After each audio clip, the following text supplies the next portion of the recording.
Good morning, everyone. Happy Friday, December 20th.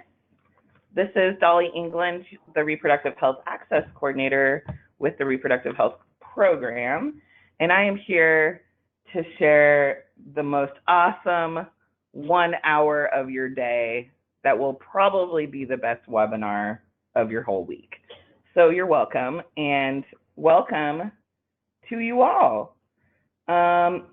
For those of you who haven't been on a webinar, we're going to go over a few things, welcomes, introductions. We're going to talk about everything PE 46. We are going to then jump into our agenda today, which is reproductive health outreach and education, with our special guests, Malika Edenhill and Jill Verbick from the RH program. As usual, we will do live polling during today's webinar. You can participate in two ways. You can text RH program to 22333, or you can access it via the web at pollev.com/RH program. It's going to look like this via text, and then it's going to open up a web browser on your phone. So this is what it'll look like when you're answering questions, when they come through. I think most people on this webinar are familiar with my polls, but I like to include all of the instructions should you need a reminder. So again, we're going to do live polling in this webinar. You're going to want to participate. Text RH program to 22333 or access via the web, pollev.com/RH program. All right, let's get started with our first poll, shall we? In one word, what county do you represent? In one word, what county do you represent? Jackson, Washington, Lynn, Grant. Okay, a few people from Washington are on. Deschutes, Marion, Harney, Lynn. Awesome. Thanks, folks, for participating. There, Josephine, I see you. It looks like there's a lot of people, though, from Washington County. Hi, we see you, Washington. All right. Let's go on to the next poll, shall we? Oh, this one's being weird.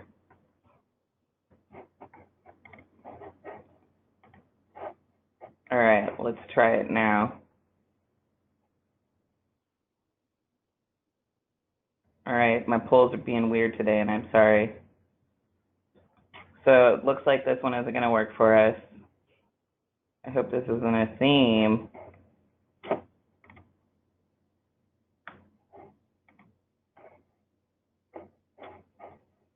Let's do it this way. Okay. It's not as pretty, but you all see what I'm doing here.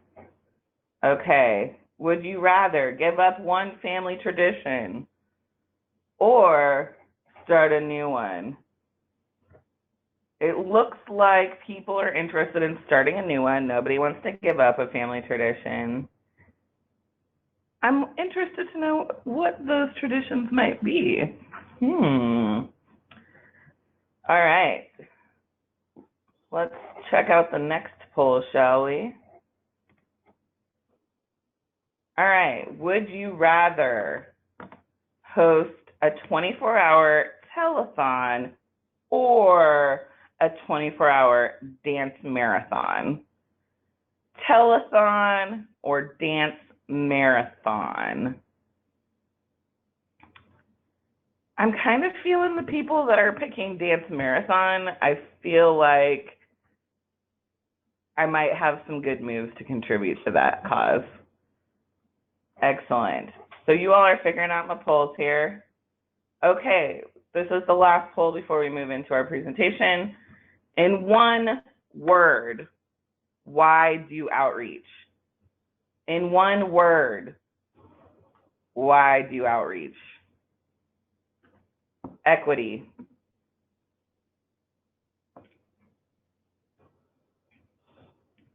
awareness, relationships to connect, access, visibility. Access is getting big, equity is pretty big, awareness is getting bigger, safety, modernize. All of these are great answers. Thank you all very much. And we're going to skip back over here. Sorry for the in-between slides today. All right, let's go to everything PE 46. We had one more word, which was community. Ooh, one more word, which is community. I love that word. And very perfect for our outreach conversation today. Okay, so wanted to remind folks about our upcoming webinar next month. It's next month already, y'all. Our January 2020 PE 46 webinar will be a report out by every public health authority in the state. We are excited to hear more about the work you are doing within your communities to address reproductive health access. So please come ready to share all of the information.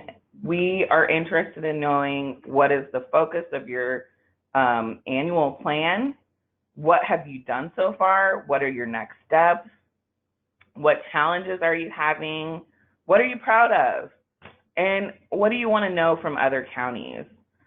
It is expected that each county is going to participate in this webinar.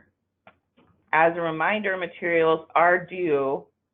I need your PowerPoint slides and your progress report. I sent the progress reports out maybe a week or two ago. They are parallel to the PowerPoint slides. I tried to make it easy for you all, but we do need to have a progress report now, as it is halfway through the year almost. Isn't that crazy? Okay, so I need your PowerPoint slides and your progress reports by January the 17th. Again, it is expected that every county is going to participate. As always, I'm available for technical assistance calls, and some of you have been feeling more comfortable reaching out. I appreciate that, but I wanted to create an open invitation for anyone wanting to set up a call to talk through their PE 46 work. If you have questions, concerns, if you want to talk about the upcoming webinar, all you have to do is send me an email and we can set up a call to chat about your work. As it is that time of the year, we just wanted to say season's greetings from the RH program. Also a reminder that the RH program is on social media. That's right, you can follow us on Instagram at Oregon CCare or on Facebook at Oregon CCare. Do you have something cool happening that you are sharing on social media? Please let us know. We are very interested in sharing content from our partners. Just give us a heads up. All right, so it's that time for what I have most commonly called Dolly's community engagement moment. But the thing is that I am running out of community engagement moments to share with you all. So this month, I have requested the assistance of my dear friend, Malika Edenhill, who is going to talk to us about speaking of sex. Yeah, so this is Malika. In the early 2000s, I was working at Planned Parenthood, and my coworker Nathan and I came up with this idea to do a podcast. And initially it was just an audio podcast, and we really wanted to reach folks kind of 18 and up, so people out of high school who didn't necessarily have like a direct linkage to accessing sexuality education. And then we had this amazing opportunity to take the show on the road. And we traveled from California to New York City, stopping in various cities and talking to people about sexuality. So here's a clip from our New York City video podcast. 3 words to describe sexuality in New York City. It's fluid, and it's energized, and it's, I don't know, pushing the boundaries, it seems. What are 3 words to describe sexuality? Steamy, raunchy, and always fun. Unfortunately, fascinating. Volume and too much variety. I think men should have less variety.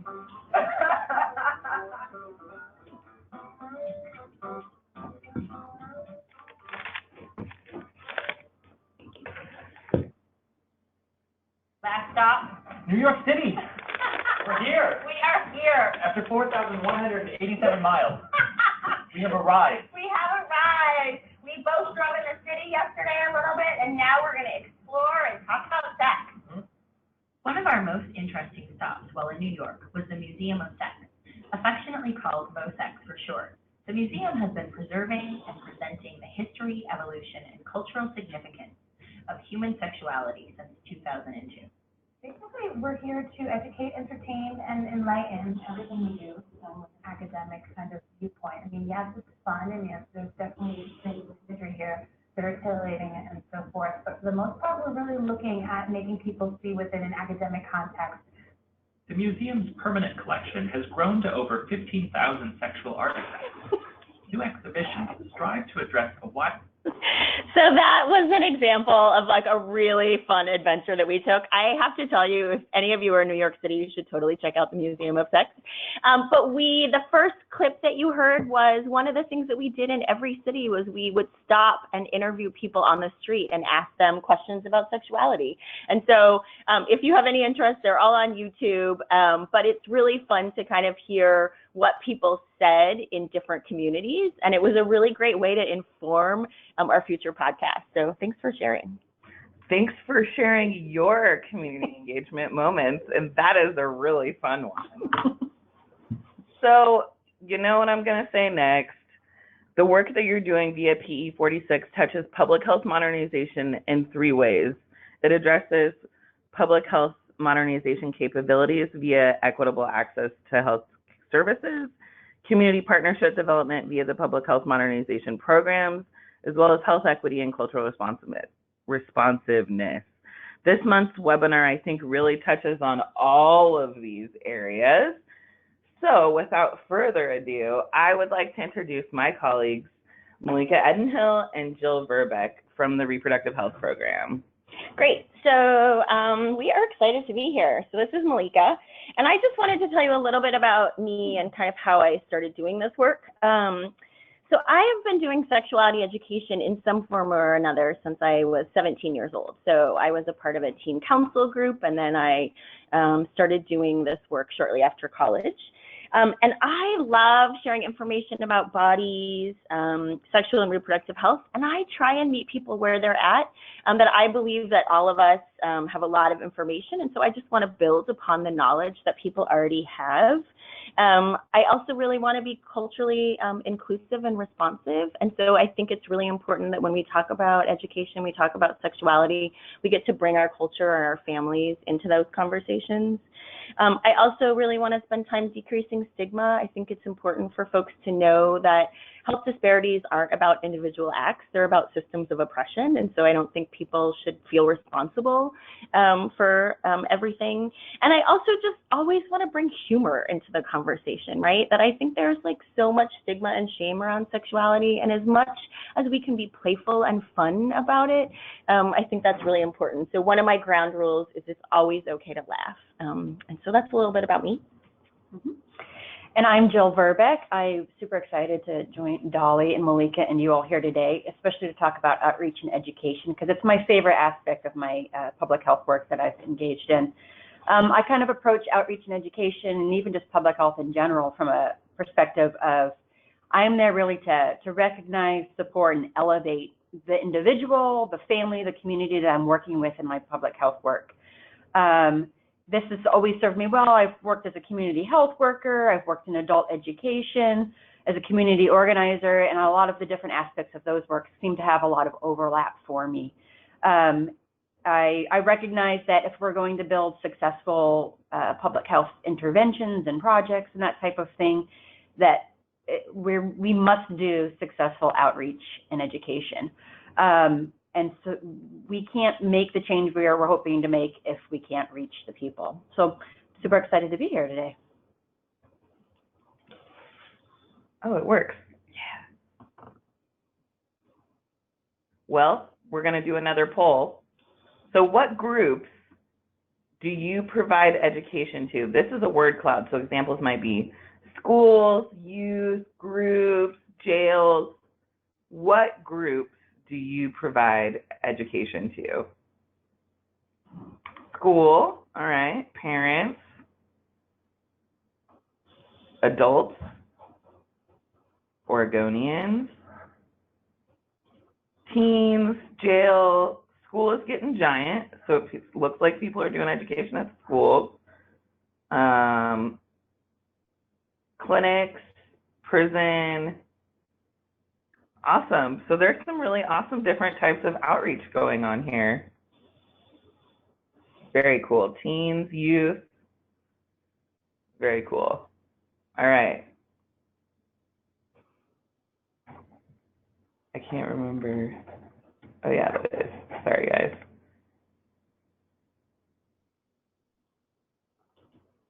Some of my polls are being weird today, so I apologize to you all. That's why I'm going back and forth here. All right, so what groups do you provide education to? And you all are amazing. And I'm going to full screen this so we can see. So We had another one for jail and clinics. awesome. Okay, so in one word, what is your team's greatest strength in conducting outreach? In one word, what is your team's greatest strength in conducting outreach? Connection, responsive, heart. That's a good one. Knowledge. Knowledge is getting ginormous. Commitment. Commitment. Enthusiasm. Persistence. Honesty. Collaboration. Commitment. These are all great responses. Enthusiasm just got real giant. I love it. Okay.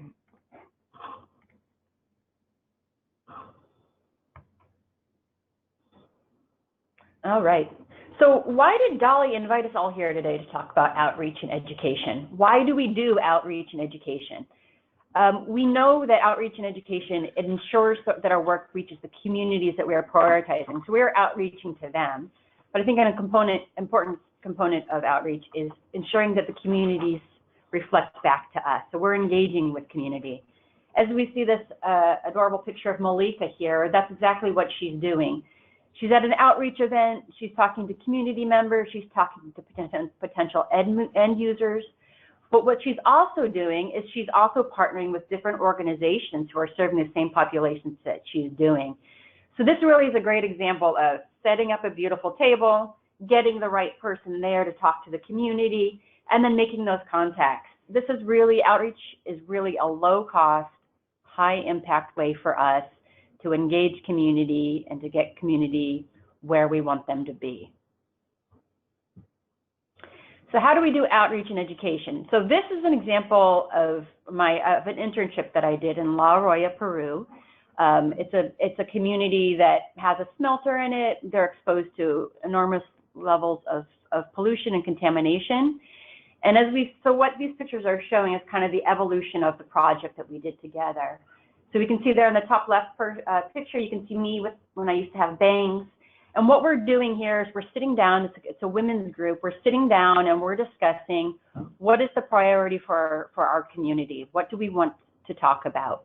And through this conversation, the community determined that what we really wanted to talk about was the fact that reproductive health services in the community were inadequate to the needs of pregnant and people of reproductive age in this community, and that that the community wanted to make a change. So we sat down, we conversed, we communicated. In that second picture there at the top, what we see is the group sharing back. So this is an important component in my mind of outreach and education, is that letting the community define what the issues are, letting the community discuss and elaborate what they want to do. And then in that third picture here is we need to share back with community. So we're just not gathering information, we're sharing information back. We're allowing community to interact with what we're talking about and do all these different things. What we're also seeing here in the bottom left picture is, I think, one of the most important components of successful outreach and successful education is really identifying peer leaders. So who are the peer leaders that you're working with? In this instance, this is a young girl who's talking with her youth peers about sexuality and health and the environment and all of those good things. When we allow peer leaders to really shine and lead and engage their peers, that's when successful outreach and education projects really happen. I think one of the greatest aspects of outreach and education here is this picture here at the bottom in the middle, where you see us creating and celebrating community. So this was a little dance activity that we had in the middle of the meeting. People like to gather not just to discuss the issues or the barriers, but people like to gather because they want to build community. And so when we set up all of these different aspects of all of these different things for this project, what we see in the last photo there is the ability for us to have created a report that's reflected in the prioritization of our issues, that reflects the community, that the whole community is engaged. And now we can go out and we can talk to clinicians, we can talk to clinic administrators, we can talk to legislators, we can talk to youth groups throughout the community, and we can talk about, this is what we have identified when we have spoken to community, when we did our assessments, this is what we heard, and we want to lead, to work with you to lead this work. So all of these components, from my mind, was something I was enormously proud to be part of. But also for myself, what this recognizes is that me not being part of Latinx community and not being part of this specific community, what is my role? So my role isn't to come in and define the problem. My role is to support the community in identifying the problem or the issues and their priorities. And then what is my contribution? My contribution in this instance was time. I had time that some of these women didn't have, right? That I could sit down and I could organize us. I also had certain skill set, but it wasn't my project. This is a project that lives outside and beyond me, and it's something that we created together, that there was buy-in from the community. And these women are continuing to do this work, even though I'm thousands of miles away from them now. This wasn't about me, this was about the community. So this was an enormous experience for me, and I think what each of these pictures illustrate is the fact that when community is involved, when we've done outreach, that we can create interventions and policies that we're proud of and that are long-lasting.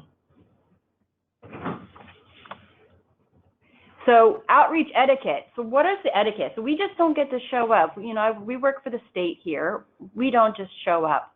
What do? When we show up to an outreach event, we always make sure the recommendation is get to know your fellow presenters. Just as we saw in that earlier picture of Malika, you show up, you get to know who the other community members are.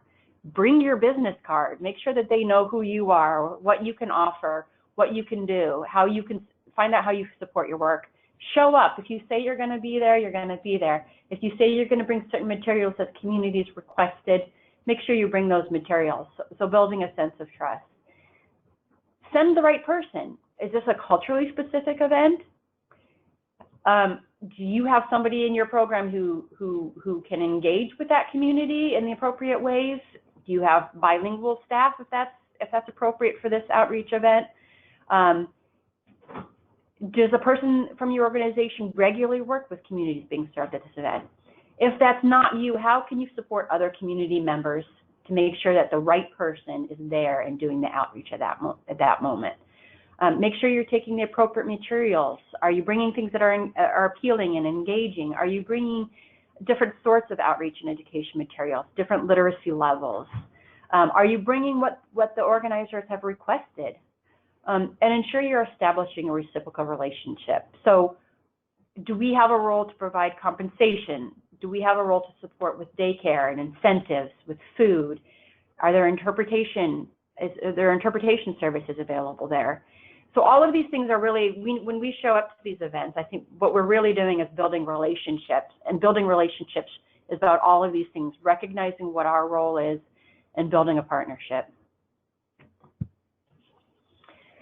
So how about an example where it didn't go quite as well for me? So health education activities at a community health center, or why don't people come to my classes? So my work beginning as a health educator at a community health center in Vancouver. I was working at a clinic that primarily served the Latinx community, and I showed up with my design skills and my commitment to experience working in walking groups and all these wonderful ideas. And I sat in my desk and I made these beautiful flyers, and I organized a time and a route for our walking group and put our event in the calendar, and nobody showed. Why wasn't anybody showing? People love walking groups.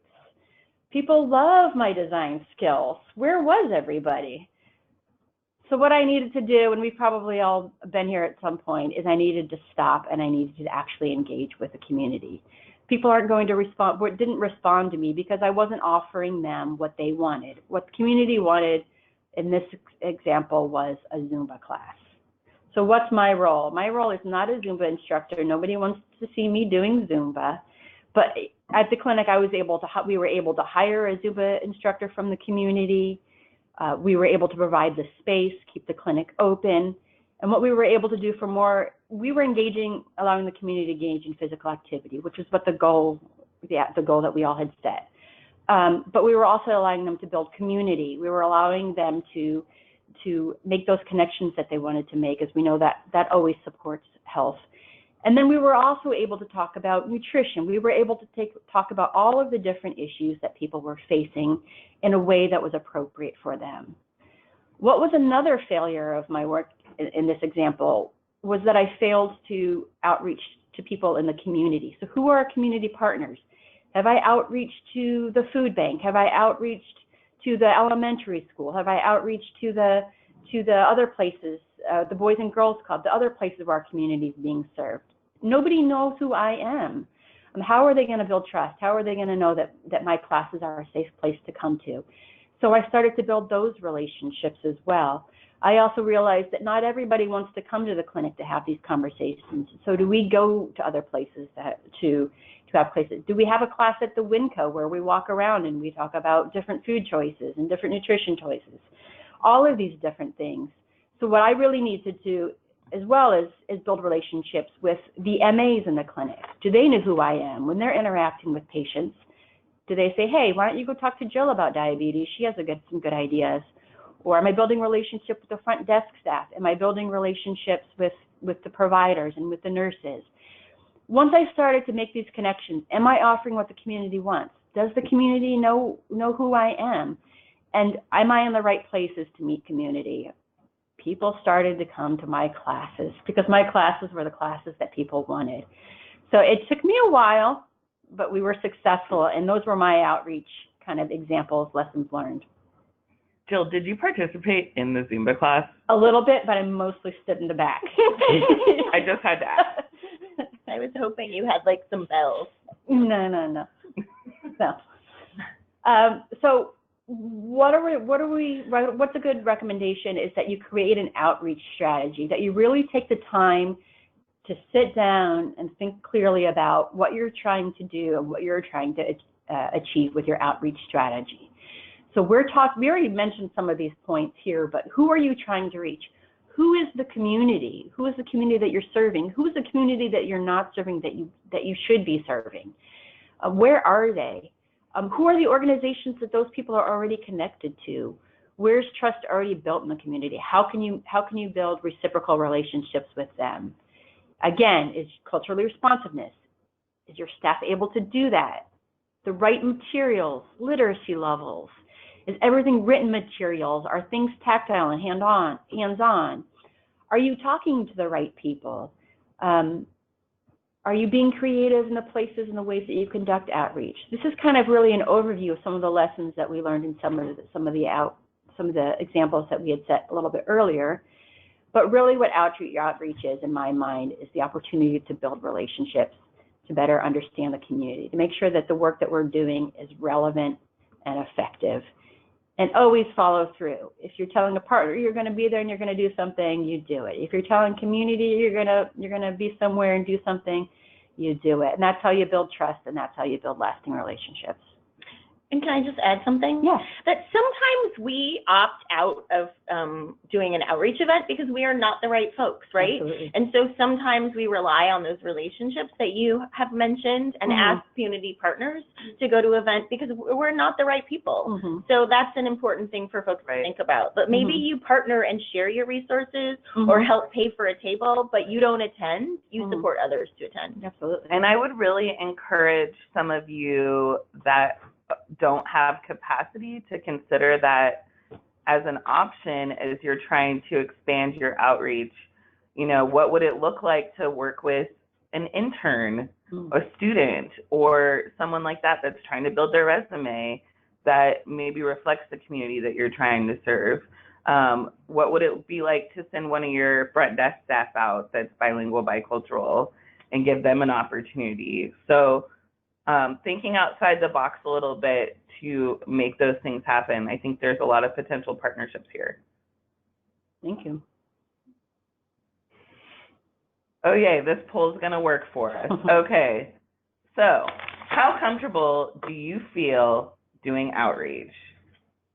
A, very comfortable, B, comfortable, or C, just getting started? How comfortable do you feel doing outreach? A, very comfortable, B, comfortable, or C, just getting started? Well, it's all over the place. I like it. We got some people that feel good about it, who are comfortable with it, and a few that are just getting started. Excellent. What about this one? Is it going to work? No. Okay.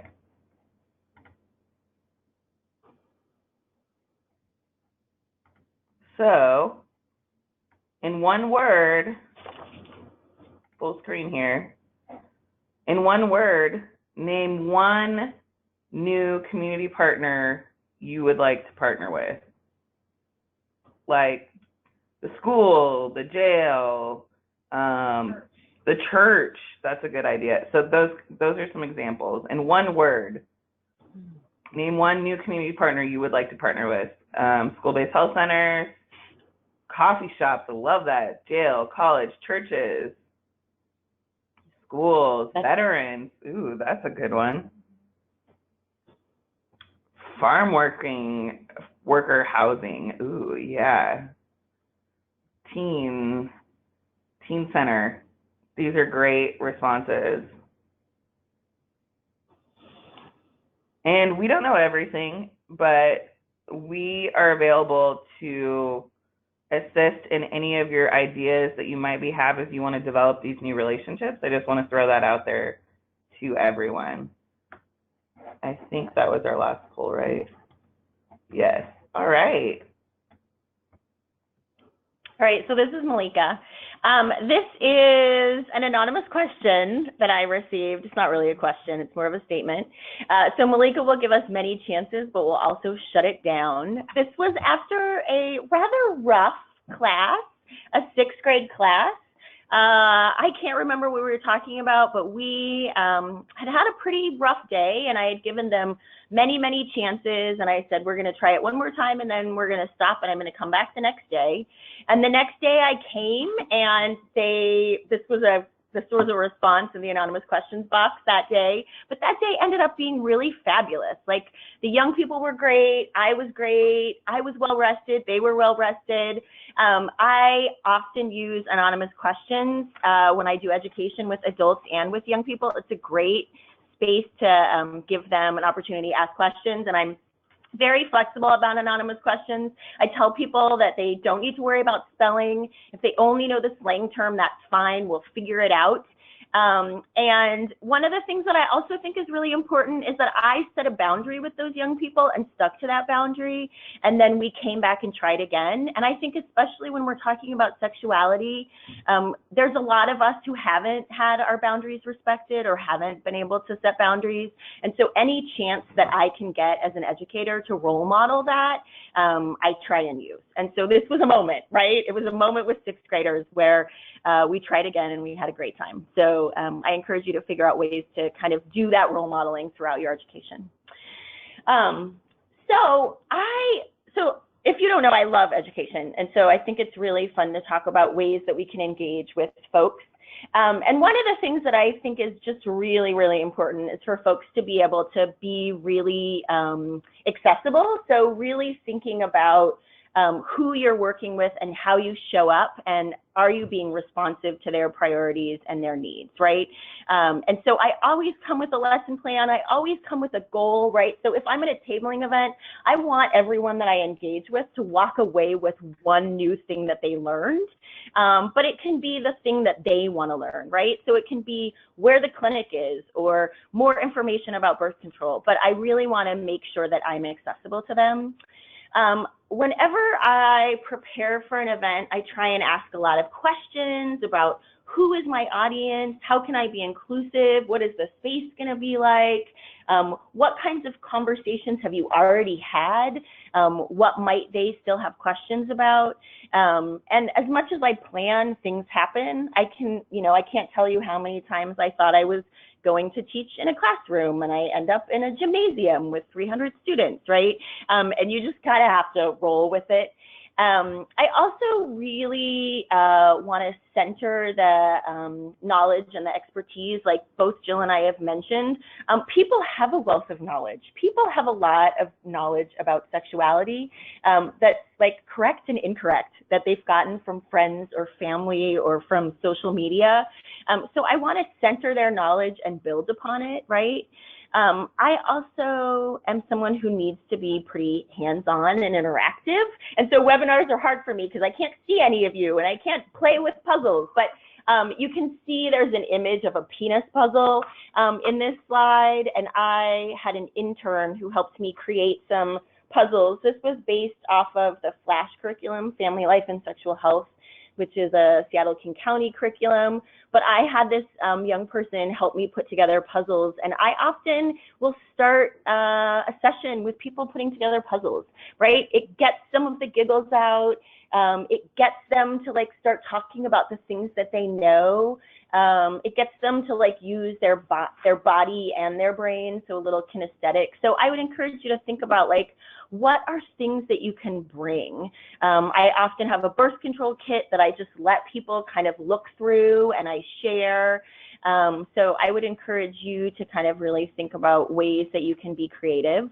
Another example is a coworker that I used to table with. So at tabling events, you know those little like funny fishing games where the fish move around and you fish? She would have those set up at her tabling events, and the different color of the fish would correspond with maybe a topic that she would ask you a question about. So if you caught a red fish, you would get a question about relationships, or if you caught a green fish, it would be about birth control. So that's like something that I think she probably got at the dollar store and then incorporated into her education and her tabling. So think about things like that. How can you do that? Which also leads to the, how can you do education in creative spaces? So, you know, I ran a teen council and we had drop-in hours. And so we would often have people hanging out in the waiting rooms, answering questions with a birth control kit, maybe playing bingo, right? So again, like, how can you meet folks where they're at and have fun with it? Do you have I see Dolly has an example. Well, Malika, I also had that job. I was one of the youth that sat in the teen clinic lobby handing out licorice and watching VHS tapes. So it works. Yeah. It does work, and I loved it as a young person. Right. So that's a great way to engage young people in your community. If you have a youth advisory council, if you have a teen council, if you just have some young people who want to volunteer, spending a little bit of time getting them trained and then giving them tasks like that is perfect. And then I put it on my resume, and I felt so smart. Yeah. So please uplift the youth in your community. Yeah. I also just really, we have mentioned different ways to be culturally responsive, but I think it's really, really important that we're culturally responsive. It's really important that we understand the history of the communities that we're serving. We understand their relationship with reproductive health and sexual health, the good and the bad, right? And so it's important for you to do your work before you show up and engage with community, especially if you're not of the community, right? And that is true for race, for gender, for sexual orientation, for age, right? So really thinking about how you can be inclusive, ability. So I would encourage you to do that. And then one other thing that I just want to say about some of this work is that so much of what I do is about building trust and building relationships. And I want to remind folks that you don't have to know everything to do education and outreach, right? Like I sometimes worry that we wait until we're completely knowledgeable about a thing to do it. We don't have to know everything, right? Like I often get asked really detailed questions about birth control methods that I can't answer, right? And my role is to connect them to somebody who can answer those questions, right? My role is to give them as much information as I can and then say, you're asking really specific questions. Can I connect you with a clinician? Can I connect you with clinics, right? And so I want people to like balance the going out and doing with the knowing, but like don't stop going and doing education or outreach because you don't know everything, right? But be honest about what you do and don't know. Yeah. So just a few more. It's really important for us to use inclusive language, and that means a variety of things. So, we can think about using really gender inclusive pronouns. I try and say they, them. We can also use really inclusive language when we're talking about body parts. So instead of saying a woman who's pregnant, you could say a person who's pregnant, a person who's experiencing pregnancy. You can talk about a person with a uterus or a person with a penis, right? And so there's lots of ways to be inclusive. One of the things that I also say is know your audience when you're using that language. So when I'm working with fifth graders, I probably will say a person with a uterus, and oftentimes that's a girl, but not always, right? To help them make those connections.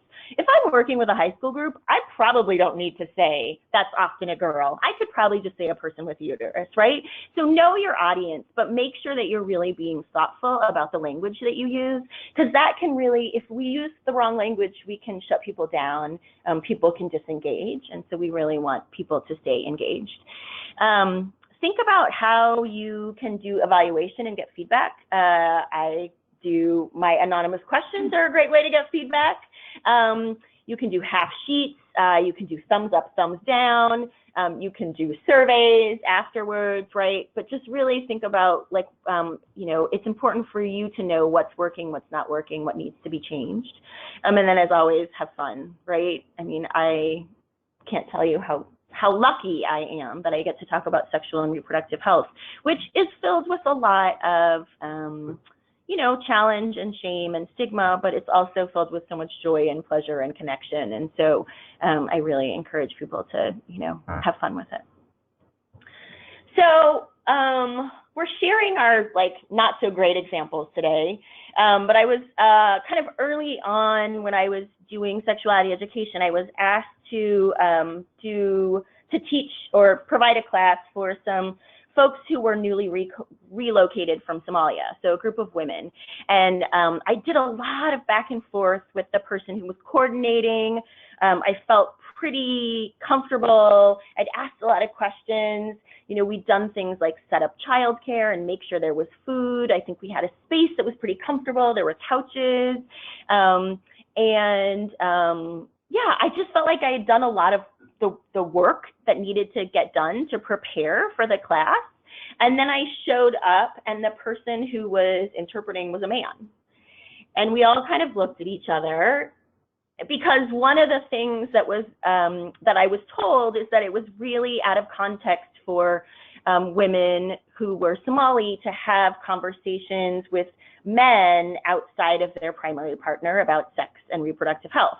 And so the agency who coordinated it, that was who was hired. I think he was really surprised. And so we kind of fumbled through it. The women acknowledged it. The women first out were the first people to say, we don't have these conversations with men, right? And then I was like, well, we can try or we can not. You guys get to decide. And they decided that they wanted to move forward because they were more curious and more interested in the information than like worrying about the fact that this man was there.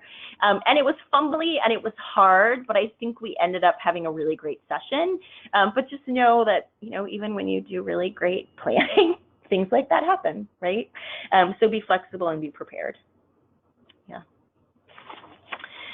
So we have a couple of scenarios to kind of wrap up our time together. And I don't know if we're going to open the phone for this. Okay, cool.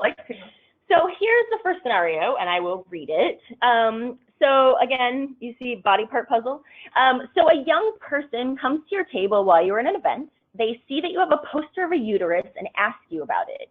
You give them medically accurate, age-appropriate information. They seem curious and happy you shared. And then a few minutes later, their parent comes over and asks what they're looking at, and their child tells them they learned where a pregnancy grows. And the parent looks at you and says, we've only talked about the stork. What would you do in this situation? Is there anyone who wants to give us some ideas of how you might respond? So if you are on the line and you would like to answer, please raise your hand and I will unmute you. So on the GoToWebinar platform, all you have to do is raise your hand if you'd like to respond to this scenario.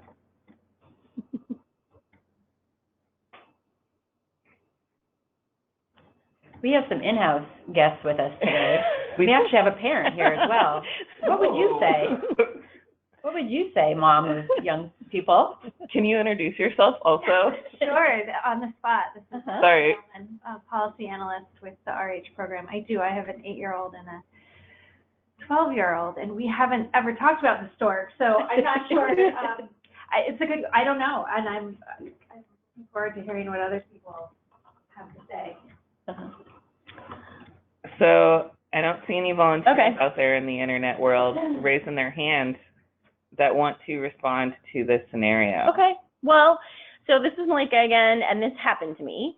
And I actually don't think I did the greatest job. I think I kind of looked at the parent and was like, oh, well, I gave them different information. So I guess you guys are going to have a fun conversation. I think what I had wished that I had done was joined the parent, right? Like I was kind of a little like flustered too. And what I wish that I had said is, oh, you know, like when young people come over, I give them information that's medically accurate. I'm a health educator. And I think what I wish that I had said is there anything that I could do or support you around, like as the parent, right? Like, is there any information that I could share with you or give you so that you can have a really great conversation with your young person about what they learned? Mm-hmm. But that was an example, again, of like me just getting a little flustered and being like, well, I did my job. Which is not what I should have done, right? And so I think what I would do in the future is really join with that parent and see how I could support them in having that conversation. Yeah. It's a good example of you don't have to always have the right answer, know everything. Right. But when you're engaging, yeah. Yeah. But what I do want to say is I felt good about giving that young person the correct information, mm-hmm. right? The information that felt responsive and they felt heard, and they got their question answered, and mm-hmm. so I just needed to work on the parent. Yes. Yeah. All right. And another scenario here real quick. So let's say this may have happened to you. You are at a school health fair, and it's the teacher this time who walks over to your table and says, this isn't appropriate for our kids. These kids are not having sex, and if they are, they shouldn't be. Don't they know they are just going to end up getting pregnant or getting some disease? Now, this is a teacher, so this is a little different adult role. What might you do, audience, in this situation? Again, if you'd like to respond, or if maybe this has happened to you, just raise your hand on Poll Everywhere. GoToWebinar, wrong platform, and I will unmute you so you can chat with us. People are shy today.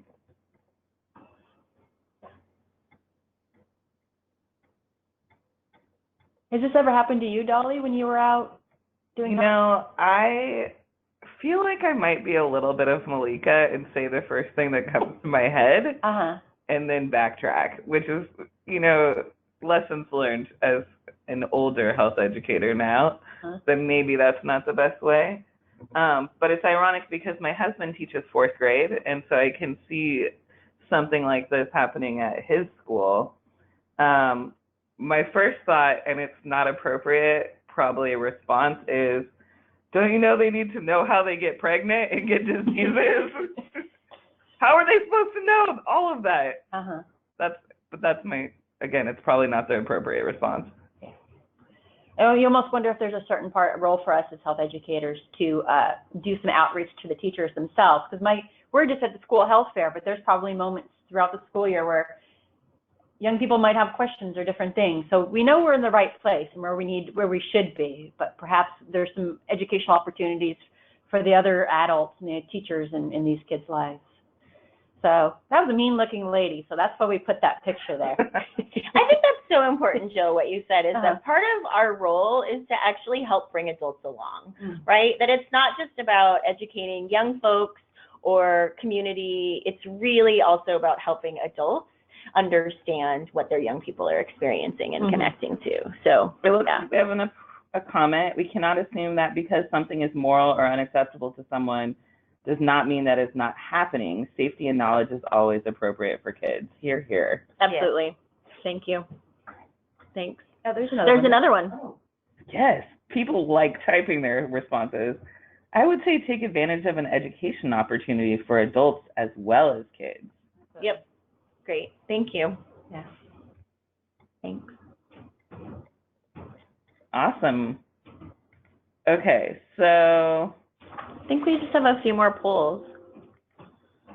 Let's see if it's going to work or if I've got to jump back. Looks like I got to jump back here. Apologize to you all for this slight poll issue. Okay, in one word, what is something you learned today that you will take to your outreach and education work? In one word, what is something you learned today that you will take to your outreach and education work?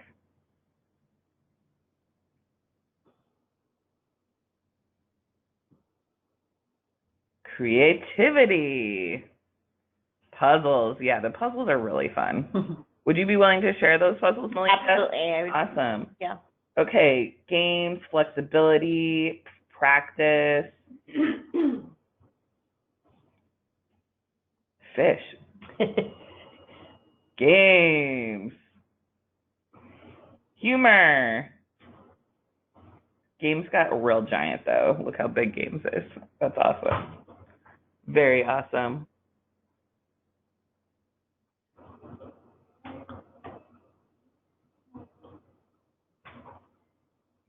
Can people hear us? If you can't hear me for some reason, can you type in the question box? Seems like everyone else can hear us. And you like interactive humor. Excellent. Okay. I'm going to move to the next poll question.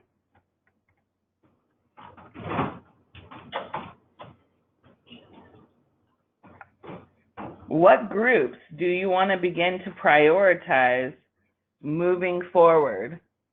What groups do you want to prioritize moving forward? Again, it could be like schools, churches, prisons. Thinking about this outreach opportunity, veterans. I'm really excited to hear about this veteran outreach. Churches, teen parents, schools, Latinx. All great options. It looks like people are really interested in doing some work with schools. And Malika, it sounds like you have experience doing work with schools. So if people are interested in maybe just brain jamming it out a little bit, could you be available to help? Absolutely. Yeah, I have a lot of experience working with schools and young people. I have some experience also working with parents as well, so feel free to reach out to me. And Jill, your experience lies within you've worked within FQHCs, and you've spent a lot of time working with Latinx communities, correct? That's right. Anyway, I think that's what Malika and one of our things too. So just as we're out there supporting parents as well as young people, Malika and I are here to offer any sort of support. And that's what the RH program is here for, to offer any sort of support we can send with you for your outreach. So, folks, this is a very special webinar because you have resources here. We are here to support you. Together, the three of us are the PEACE team, which stands for Partnerships, Education, Community Engagement. Thank you. I can't remember all the letters. So we are awesome, obviously, and can help you with all of your PE46 plans. And we would love to hear from you about what you're doing and how you're engaging and to really kind of build open those lines of communication. We would love to hear about your outreach efforts and what you're doing and some ideas for ourselves that we can share with the whole network. So we have a couple comments from Anthony Perry, and I think he must be from Josephine. Yeah. Especially due to the Oregon National Guard deployment to Africa from 2019 to 2020, Josephine County is currently developing outreach and education materials for veterans and military families. Sweet. Great. Feel free to contact us for any recommendations or potential partnerships. All right. Thanks for that. And hello, Anthony. So that sounds really awesome. We, as always, like to provide you with resources and tools. So not only are Malika, Dolly, and I, and the whole reproductive health program team here to help you, but our website itself, if you haven't checked it out for a while, if you go to the RH program website, there's educational materials, there's partner resources, there's lots of different things. You can order outreach materials from us if we can support you with that. So that's always a place where you can get some support and some ideas as well. And then the bottom websites, informational websites, those are places that I go a lot. They are really great websites for educators, but also they often have sections for youth, for parents. And so I would highly encourage you to spend some time on these websites. A lot of them are really inclusive, so inclusive of young people around race, gender, sexual orientation. So spend some time exploring those websites. They're pretty fabulous. And then this is our contact information, so feel free to reach out to us anytime. We're here. We'd love to support the work that you're doing. Yeah. And as always, this information is being recorded, and we will post it to the PE46 webpage. Access it, all this information. I'm going to just say by January sometime because y'all know that it's getting crazy out here with the breaks that are before us. All right. Happy Friday. I hope this was the best webinar you attend today. Thanks, everyone.